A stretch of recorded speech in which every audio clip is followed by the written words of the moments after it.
Mula sa kanyang snowy holiday sa Japan, back to work na si PBB Celebrity Collab Edition ex-housemate Shuvi Etrata.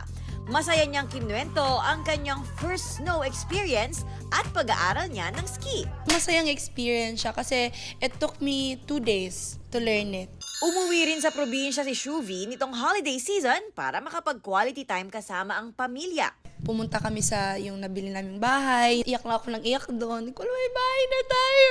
Talaga namang overflowing ang blessings na natatanggap ni Shuvi na tinupad din ang hiling na gadgets ng kanyang mga kapatid. Doon sila nag-read ng PDF kasi everything is online now.